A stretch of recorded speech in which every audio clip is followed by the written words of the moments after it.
Good morning students. आज की class में हम पढ़ेंगे लीफ के बारे में। हमने पिछली क्लासेस में पढ़ा था लीफ के एक्सटर्नल स्ट्रक्चर के बारे में। लीफ क्या होती है और उसका एक्सटर्नल स्ट्रक्चर क्या होता है। लीफ में 3 पार्ट पाए जाते हैं, लीफ बेस, पेटियोल और लेमाइना। एक्सटर्नल स्ट्रक्चर की स्टडी करने के बाद हम पढ़ेंगे इंटरनल स्ट्रक्चर के बारे में। इंटरनल स्ट्रक्चर मुख्यतः लीफ के पेटियोल का पढ़ा जाता है और लीफ लेमाइना का पढ़ा जाता है, क्योंकि लीफ लेमाइना है वो मुख्य फोटोसिंथेटिक ऑर्गन है, इसलिए हम लीफ लेमाइना के इंटरनल स्ट्रक्चर की डिटेल में स्टडी करते हैं। लीफ जैसा कि आपने देखा 2 तरह की होती है, डॉर्सीवेंट्रल लीफ और आइसोबाइलेटरल लीफ। डॉर्सीवेंट्रल लीफ या पृष्ठधारी लीफ ये मुख्यतः द्विबीजपत्री या डाइकॉट्स में पाई जाती है। ये लीफ होती है ब्रांच के 90 डिग्री के एंगल पे लगी होती है, जिससे कि इसकी ऊपरी सतह को ज़्यादा सनलाइट मिलती है और निचली सतह को कम सनलाइट मिलती है। जबकि आइसोबाइलेटरल लीफ है वो 45 डिग्री एंगल पे लगी रहती है, जिससे कि इसकी दोनों सतहों को, अपर सरफेस और लोअर सरफेस दोनों को बराबर सनलाइट मिलती है, जिससे कि इसकी इंटरनल स्ट्रक्चर एक समान होती है। तो डॉर्सीवेंट्रल जैसा कि हम देखते हैं, हमने रूट में भी पढ़ा था और स्टेम में भी पढ़ा था। मुख्यतः जो टिश्यू सिस्टम होता है, किसी भी ऑर्गन की एनाटॉमी पढ़ते हैं तो 3 तरह के टिश्यूज़ पाए जाते हैं। 3 तरह के टिश्यू सिस्टम होते हैं, epidermal tissue system, ground tissue system और वेस्कुलर टिश्यू सिस्टम। इसी तरह से लीफ में भी 3 तरह के टिश्यू सिस्टम पाए जाते हैं। डॉर्सीवेंट्रल और आइसोलेटरल लीफ में इन टिश्यू सिस्टम में थोड़ा सा डिफरेंस होता है, खासकर कि ग्राउंड टिश्यू सिस्टम, जिसको कि मेसोफिल कहते हैं। सबसे पहले हमने एपिडर्मल टिश्यू सिस्टम पढ़ना शुरू किया था। एपिडर्मिस जो होती है वो लीफ की बाहरी परत बनाती है। लीफ में जो अपर सरफेस पे भी एपिडर्मिस पाई जाती है और लोअर सरफेस पे भी एपिडर्मिस पाई जाती है। एपिडर्मिस होती है सिंगल लेयर्ड होती है, ये आयताकार कोशिकाओं की बनी हुई होती है और उनके ऊपर क्यूटिकल पाई जाती है।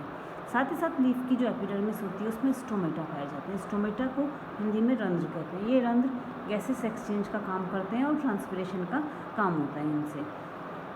इनके ऊपर एपिडर्मिस के ऊपर क्यूटिकल पाई जाती है, जो कि मेसोफाइट्स में नॉर्मल डेवलप होती है। जीरोफाइट्स में, क्योंकि इसमें वाटर एवापोरेशन रोकना होता है, इसलिए ज़्यादा डेवलप होती है। और हाइड्रोफाइट्स में कम विकसित होती है, रिड्यूस्ड होती है। अब अगर हम इंडिविजुअली एपिडर्मिस का स्ट्रक्चर देखेंगे, एपिडर्मिस का स्ट्रक्चर कैसे होता है, तो सबसे पहले हम देखेंगे डॉर्सीवेंट्रल लीफ। डॉर्सीवेंट्रल लीफ में आंतरिक संरचना को, जैसे कि मैंने पहले कहा, 3 मुख्य भागों में बांटा जा सकता है। 3 मुख्य भाग हैं। सबसे पहले एपिडर्मिस। एपिडर्मिस जो होती है अपर और लोअर एपिडर्मिस में डिवाइडेड होती है। पहले हम देखेंगे अपर एपिडर्मिस।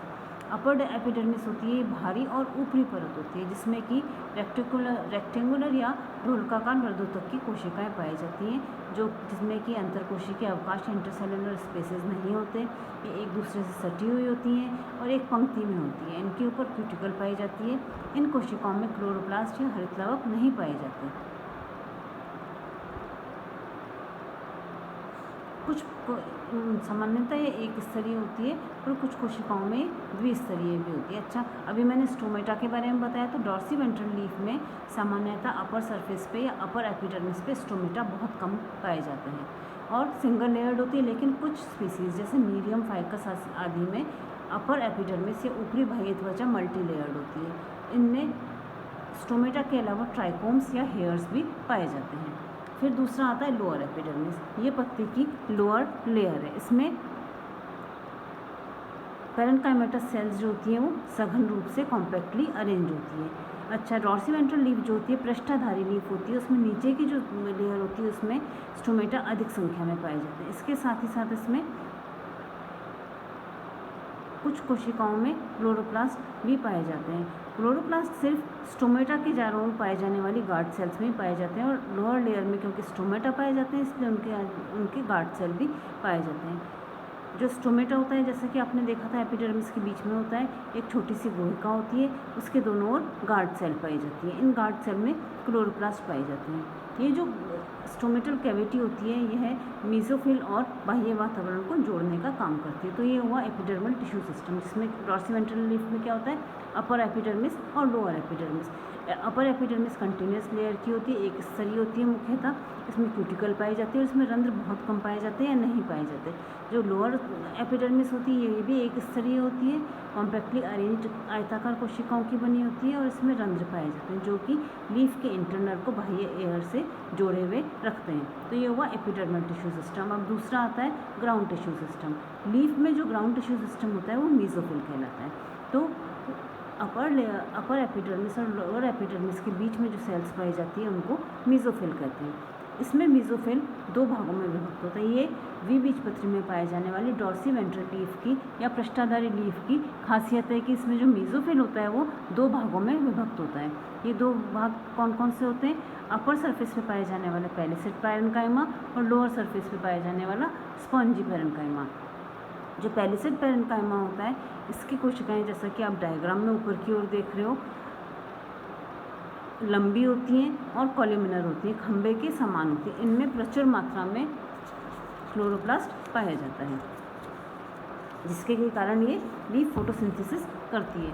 उसके बाद जो होता है इसमें जो पैलिसेड पैरेन्काइमा होती है इसमें इंटरसेल्युलर स्पेस का अभाव होता है और ये बहुत कॉम्पैक्टली अरेंज होती है। इनके बीच में स्थान नहीं होता है या बहुत कम होता है। इनका मुख्य कार्य क्योंकि ये बहुत कॉम्पैक्टली अरेंज होती है, इनमें क्लोरोफिल पाया जाता है क्लोरोप्लास्ट के अंदर, इसलिए इनका काम होता है प्रकाश संश्लेषण का काम करना। Palisade parenchyma. तो एपिडर्मिस के बाद हुआ पैलिसेड पैरेन्काइमा। जो मीजोफिल होती है उसका दूसरा पार्ट होता है स्पॉन्जी पैरेन्काइमा जो कि पैलिसेड पैरेन्काइमा के नीचे की ओर पाया जाता है। स्पॉन्जी पैरेन्काइमा जो होता है ये लंबी आयताकार होने की बजाय इनकी कोशिकाएं पॉलीगोनल बहुभुजाकार या ओवल होती हैं। इनमें भी हरित लवक पर्याप्त मात्रा में पाए जाते हैं। पैलिसेड पैरेन्काइमा और स्पॉन्जी पैरेन्काइमा में एक मुख्य अंतर यह है कि पैलिसेड पैरेन्काइमा की कोशिकाएं बहुत संहत रूप से व्यवस्थित होती हैं जबकि स्पॉन्जी पैरेन्काइमा की कोशिकाएं विरल रूप से व्यवस्थित रहती हैं या वो उसमें इंटरसेल्युलर स्पेसेस पाए जाते हैं। ये गैसेस के डिफ्यूज़न का काम करती हैं कि इनके द्वारा जो गैसेस होती हैं वो बाहर जाती हैं, इनसे इनके अंतर कोशिकीय अवकाश से होते हुए स्टोमेटा में जाती हैं और स्टोमेटा से अंदर की ओर आती हैं। इनका काम मुख्यतः होता है गैसेस का एक्सचेंज करना। फिर तीसरा ये हुआ एपिडर्मल टिश्यू सिस्टम और ग्राउंड टिश्यू सिस्टम जिसको कि मीजोफिल कहते हैं। मीजोफिल दो पार्ट में डिवाइडेड होती है, पैलिसेड पैरेन्काइमा जो कि अपर एपिडर्मिस के नीचे होता है और स्पॉन्जी पैरेन्काइमा जो कि पैलिसेड पैरेन्काइमा का नीचे होता है।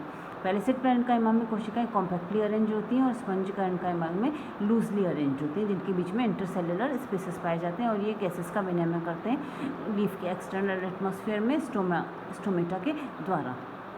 तीसरा हुआ वेस्कुलर टिश्यू सिस्टम। जैसा कि हम सब जानते हैं रूट और स्टेम में भी हमने पढ़ा था, वेस्कुलर टिश्यू सिस्टम का काम होता है भोजन और पानी का संवहन। वेस्कुलर टिश्यू सिस्टम जो लीफ का आपने सबने लीफ देखी होगी उसमें क्या होता है बीच में एक मिड वेन होती है और बहुत सारी छोटी छोटी वेन से मिड वेन से छोटी वेन्स और वेनलेट्स निकलती हैं जो कि आगे डिवाइड होती जाती हैं। द्विबीजपत्री में जो वेनेशन होता है मिड वेन होती है जालिकावत होता है जबकि एक बीजपत्री पौधों में ये समानांतर या पैरेलल होता है। जालिकावत विन्यास में जो मिडरिब होती है वो सबसे बड़ी कटती है, लीफ के बीच में दिखाई देती है और जो साइड का लेमिना वाला पार्ट है उसमें छोटी छोटी वेन्स कटती हैं तो छोटे छोटे वेस्कुलर बंडल दिखाई देते हैं। इस कारण से लीफ के बीच में एक बड़ा वेस्कुलर बंडल और बाकी किनारे के पार्ट में अनेक छोटे छोटे वेस्कुलर बंडल दिखाई देते हैं। इसका थोड़ा सा फ़र्क ये भी पड़ता है कि हमने सेक्शन कहाँ से काटा है। अगर लीफ के बीच में बिल्कुल बीच में से काटेंगे तो वेस्कुलर बंडल बड़े दिखेंगे, अगर टिप या इसके बेस से काटेंगे तो फिर थोड़े से छोटे दिखाई देंगे। फिर वेस्कुलर बंडल जो होते हैं एक समान होते हैं और बिखरे होते हैं। सेंटर में एक बड़ा वेस्कुलर बंडल होता है। प्रत्येक वेस्कुलर बंडल के चारों जैसे कि आप डायग्राम में देख रहे हो एक बंडल शीट सेल पाई जाती हैं या वेस्कुलर बंडल में जो जाइलम फ्लोएम होता है उसको एक लेयर मृदुतक की कोशिकाओं की सिंगल लेयर पैरेन्काइमा गोलाई में घेरे होती है जिसको कि बंडल शीट सेल्स कहते हैं। जो वेस्कुलर बंडल होता है उसमें जाइलम जो होता है वो ऊपरी बाह्य त्वचा की ओर होता है और फ्लोएम जो होता है वो निचली बाह्य त्वचा की ओर होता है। ये बात आप ध्यान में रखिए। लीफ में जो जाइलम होता है वो अपर एपिडर्मिस की ओर होता है, फ्लोएम होता है नीचे की ओर लोअर एपिडर्मिस के रूप में होता है। ये वेस्कुलर बंडल्स होते हैं जैसे कि मैंने बताया उनका मुख्य कार्य क्या होता है पत्ती में जल खनिज पदार्थों व भोजन पदार्थों की पूर्ति करना। तो ये हुई डॉर्सी वेंट्रल या आइसोबाइलेटरल लीफ की इंटरनल स्ट्रक्चर। डॉर्सीवेंट्रल लीफ कौन सी होती है? पृष्ठाधारी पत्ती। ये किस में पाई जाती है? द्विबीजपत्री में पाई जाती है। इसमें क्योंकि 90 डिग्री के एंगल पे लगी होती है, अपर सरफेस पे ज़्यादा लाइट पड़ती है और निचली सरफेस पे कम लाइट पड़ती है। ये दो भागों में विभक्त होती है, अपर एपिडर्मिस और लोअर एपिडर्मिस। अपर एपिडर्मिस और लोअर एपिडर्मिस एक स्तरीय होती है मुख्यतः, उनमें स्टोमेटा पाए जाते हैं। डॉर्सीवेंट्रल लीफ में स्टोमेटा निचली परत पे ज़्यादा पाए जाते हैं। उसके बाद होता है मीजोफिल, जो कि ऊपरी ओर पैलिसेड पैरेन्काइमा, जिसकी सेल्स कॉम्पैक्टली अरेंज्ड होती हैं, उनमें इंटरसेल्युलर स्पेसेस नहीं होते। नीचे स्पॉन्जी पैरेन्काइमा, जिसकी सेल्स लूजली अरेंज्ड होती हैं, उसमें इंटरसेल्युलर स्पेसेस नहीं पाए जाते। बीच में पाई जाती है vascular bundles. Vascular bundle centre में एक होता है और किनारे पे छोटे छोटे होते हैं। इस वेस्कुलर बंडल को घेरे हुए पैरेन्काइमेटस कोशिकाओं की एक लेयर होती है, जिसको कि बंडल शीट सेल कहते हैं। इसमें जाइलम जो होता है वो ऊपर की ओर होता है और फ्लोएम नीचे की ओर होता है। कुछ कोशिकाओं में वेस्कुलर बंडल के ऊपर और नीचे स्क्लेरेन्काइमेटस सेल भी पाए जाते हैं। ये मुख्यतः, जैसा कि आप इस डायग्राम में देख रहे हैं, ये मुख्यतः किसमें पाया जाता है? जीरोफिटिक प्लांट्स में। अच्छा, जीरोफिटिक प्लांट्स में जो वेस्कुलर बंडल होते हैं वो अधिक विकसित होते हैं, जबकि हाइड्रोफाइट्स में जो होते हैं, जलोद्भिद होते हैं, उनमें ये कम विकसित होते हैं। ये हुआ डॉर्सीवेंट्रल लीफ का स्ट्रक्चर। नेक्स्ट क्लास में हम पढ़ेंगे आइसोबाइलेटरल समद्विपार्श्विक लीफ की संरचना। Okay, thank you.